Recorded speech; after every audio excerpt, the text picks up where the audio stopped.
Bienvenue sur la chaîne du Meeple Reporter pour une toute nouvelle vidéo. Endossez vos exosquelettes, vos armures de pilote, chargez vos armes. Il est temps de s'affronter dans les arènes du futur, dans Tiny Epic Mech de Pixie Game, un petit jeu fort sympathique, une petite boîte mais bien remplie, bien lourde, comme on va vite le découvrir. C'est un jeu de 2 à 4 joueurs pour des parties d'environ 45 minutes qui vont vous offrir de nombreux affrontements, de nombreux duels et à chercher à obtenir la clameur du public pour remporter la partie et déclarer maître de l'arène. On va vite découvrir dans un premier temps le matériel de cette boîte et dans la suite de la vidéo, je vous expliquerai les règles qui sont assez simples, qui vous permettront de vous lancer sans plus tarder dans des duels et des combats acharnés. Vous retrouverez l'ensemble des temps dans les commentaires pour passer d'une partie à l'autre sans souci. Alors dans une boîte de Tiny Epic Mech, vous allez bien sûr retrouver tout d'abord les meeples qui vont être votre personnage. Il y a 4 couleurs pour 4 joueurs. Avec ces meeples, on va retrouver des exosquelettes que vous allez pouvoir vous équiper, un par joueur, et bien sûr le méga mech que vous avez vu dans la vidéo d'introduction qui va être ce super exosquelette qui va vous offrir de grandes possibilités. Vous allez retrouver bien sûr l'ensemble des armes qui vont avec les petits meeples qui sont la caractéristique de cette série des Tiny Epic chez Pixie Game, puisque vous allez pouvoir aller venir équiper vos petits meeples avec l'arme dont vous êtes en possession.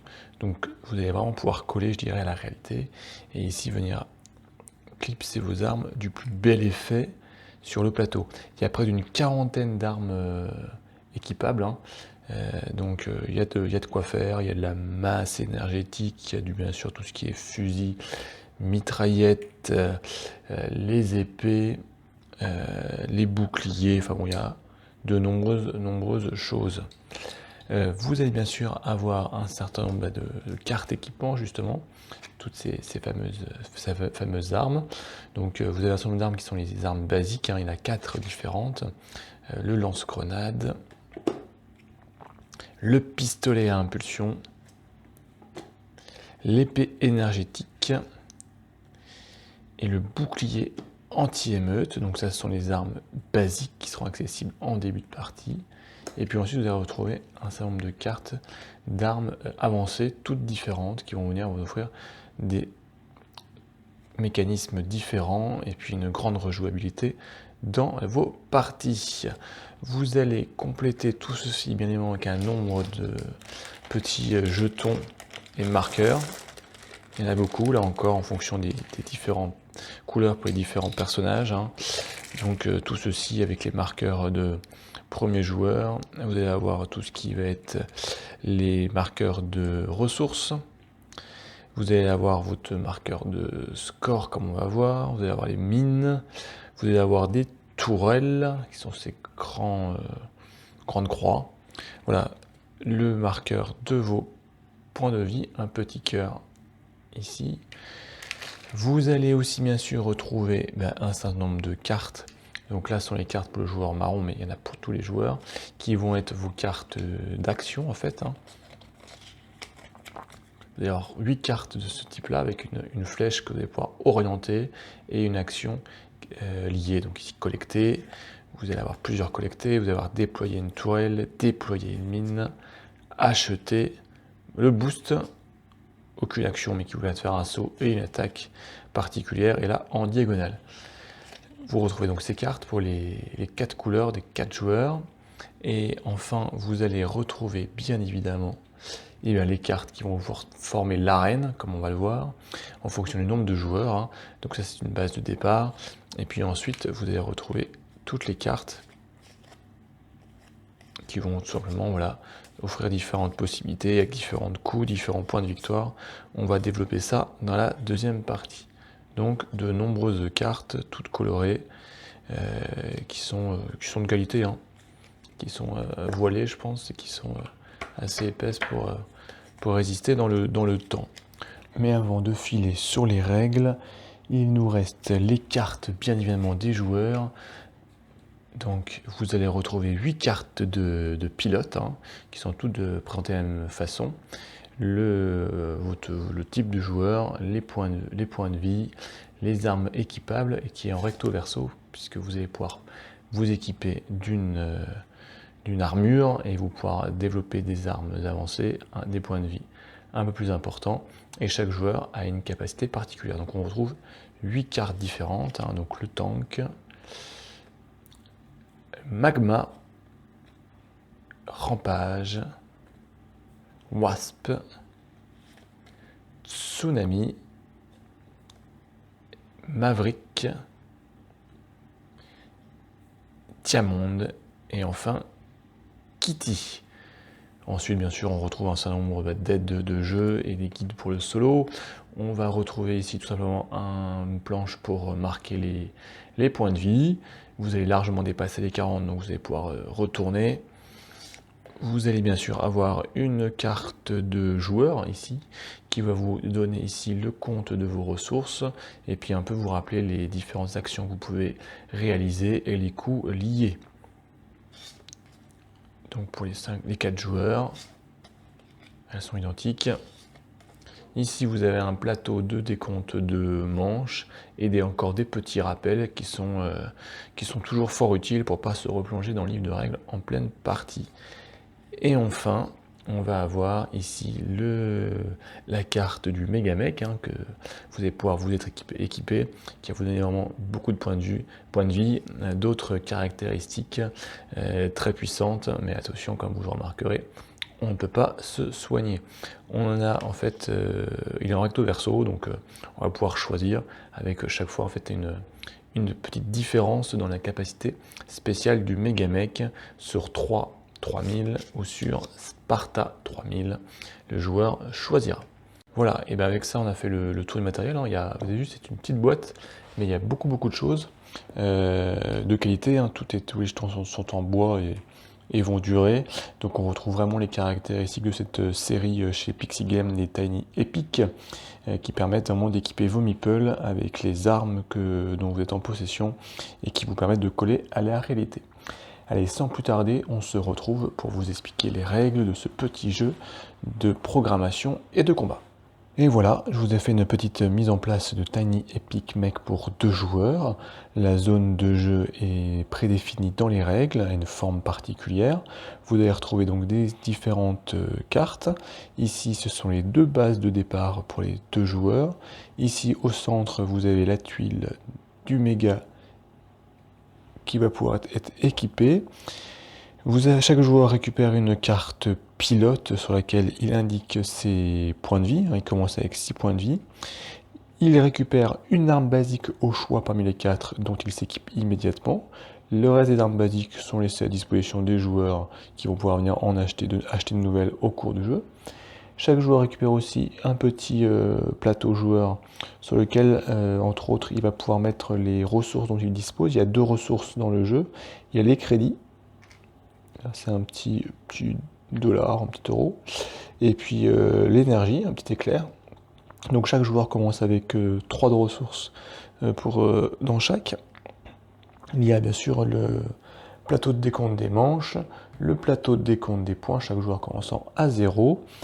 Ensuite, les armes avancées sont disponibles. Il y a toujours 4 armes qui sont mises au marché, qui vont pouvoir être achetées. Le reste est sous forme de pioche. Et voilà, ainsi les joueurs sont prêts à se lancer dans le combat de l'arène.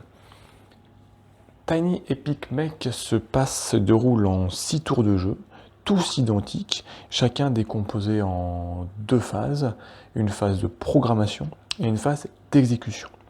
Dans la phase de programmation, les joueurs vont récupérer leurs 8 cartes d'action, ils vont en choisir 4 secrètement, qu'ils vont placer le long du plateau en orientant les flèches dans la direction souhaitée. Donc ça se fait de façon secrète. Bon là je vous le montre. Tac, on va faire ça et ça, un peu au hasard. Donc pour les cacher, il suffit avec les 4 autres cartes de venir les recouvrir. Quand chaque joueur a secrètement prévu ses quatre actions, on passe à la deuxième phase, qui va être la phase d'exécution. À ce moment-là, chaque joueur, à son tour, va dévoiler sa première carte et exécuter l'action. Comment s'exécute une action? C'est très simple, vous avez la flèche de mouvement et l'action qui en découle. Ici, je me déplace d'une case vers la droite et je fais une action de collecter. Donc ici, mon mec se déplace d'une case et je collecte. Alors, les différentes actions possibles sont collecter, acheter, déployer des tourelles, déployer des mines, la phase de boost, et on a fait le tour. Alors, si on regarde un peu plus en détail les actions, collecter, tout simplement ici, les tuiles regroupent des tuiles de crédit ou d'énergie. Vous allez récupérer des ressources en fonction des zones où vous vous trouvez et vous contrôlez, c'est-à-dire là où se trouvent des petits jetons de votre couleur, soit des mines, soit des tourelles. Donc ici, en début de partie, je vais récupérer un crédit, un deuxième crédit et une énergie. Donc ici, je bouge tout simplement mes marqueurs pour savoir où j'en suis. Ensuite, l'autre joueur va faire son action. À mon tour, donc là, tout simplement, je monte vers le haut et je demande l'action d'acheter. Tout simplement, là, je viens ici récupérer des cartes qui m'intéressent. Je vais en payer le coût. Je vais pouvoir m'en équiper ou la prendre dans ma main. Et ainsi de suite, les petits meeples vont se déplacer, vont faire différentes actions. On va pouvoir déployer des tourelles, on va pouvoir déployer des mines. Donc, comme vous l'imaginez, lorsqu'un meeple va venir dans une zone avec une mine, il va prendre des dégâts, dans un endroit avec une tourelle aussi, et ainsi de suite. Lorsque les 4 actions de tous les joueurs ont été jouées, les joueurs récupèrent leurs cartes, et on va passer à la deuxième manche, jusqu'à la 6e manche. Petit point particulier, à la fin des manches paires 2, 4 et 6, on va regarder les points de victoire. En fait, à la fin de ces manches, vous allez marquer des points en fonction des zones que vous contrôlez. Donc comme je vous le disais, vous contrôlez une zone avec des mines, des tourelles ou votre meeple. Donc ici, vous allez regarder les points qui sont affichés pour la zone où est le meeple, et pour les mines, les zones avec des tourelles, ces points sont multipliés par 2. Donc vous allez compter l'ensemble des points et avancer votre marqueur de points sur la piste. La deuxième solution aussi pour marquer des points, c'est bien sûr le cœur du jeu, ce sont les combats. Un combat se déclenche automatiquement à partir du moment où 2 meeples se retrouvent sur une même case lors de la phase d'exécution de votre programmation. Ce qui peut arriver puisque vous ne savez pas ce que vont faire les joueurs et que vous avez prévu vos 4 actions et que vous ne pouvez pas les modifier. À partir de ce moment-là, un combat va se dérouler de la manière suivante. Déjà, le meeple qui engage le combat, donc qui rentre sur la tuile, marque un point. Et oui, c'est l'honneur de rentrer en combat. La clameur du public, on marque un point. Ensuite, chaque joueur va utiliser les armes dont il est équipé à tour de rôle. Une arme ne peut être utilisée qu'une seule fois dans un combat. Quand elle est utilisée, vous allez l'incliner de 90 degrés. Vous allez appliquer les dégâts, et si un joueur se retrouve avec plus de 0 dégâts, il va être KO, ou s'il n'a plus d'armes à utiliser, il va devoir battre en retraite. Chaque arme se présente toujours de la même manière. Ici, la carte, l'action de base, hein, bon là c'est un bouclier, donc c'est pour se soigner, mais si on prend ici le marteau de guerre, on va faire un point de dégâts, et on va avoir des points de victoire supplémentaires. Et ici, c'est une action de combat spéciale, puisque ça donnerait 3 points de dégâts. Alors, comment on fait pour avoir les actions spéciales? De 2 façons. Soit via une action où on avait prévu d'attaquer, c'est-à-dire qu'on avait prévu cette carte-là, spéciale, avec un saut qui se finit avec une action de combat spéciale. Donc là, vous allez faire la deuxième ligne, soit par un système de contre. C'est-à-dire ici, vous avez aussi vous avez 3 types d'armes différents, des armes de mêlée, les armes de zone et les armes de distance. Et en fait, chacune des armes contre un type d'arme.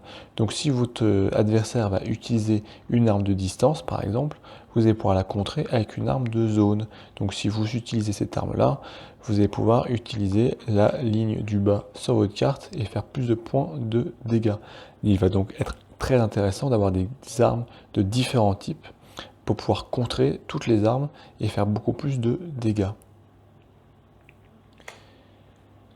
Le joueur qui remporte bien sûr le combat va marquer un point de victoire supplémentaire. Et en plus de ça, à chaque fois que vous allez infliger des dégâts à votre adversaire, vous allez aussi marquer des points de dégâts, des points de victoire par dégâts infligés. Donc ça, sur un combat, ça peut aller très vite et vos points de victoire peuvent monter. Les petites actions particulières, bien sûr, c'est la phase de l'action boost qu'il faut un peu développer, car celle-ci vous permet aussi bien de vous soigner, mais surtout avec un meeple qui a vous avez tous vos points de vie et en payant 5 de crédit, vous allez pouvoir endosser la fameuse armure de combat. Donc le petit meeple, on va le mettre à l'intérieur. Et à ce moment-là, qu'est-ce qui se passe? Vous allez retourner votre carte de pilote, puisque à ce moment-là, vous êtes équipé d'un exosquelette. Vous allez donc avoir beaucoup plus de points de vie et surtout vous allez avoir 4 emplacements pour vos armes et vous allez développer l'accès aux armes avancées qui sont plus puissantes.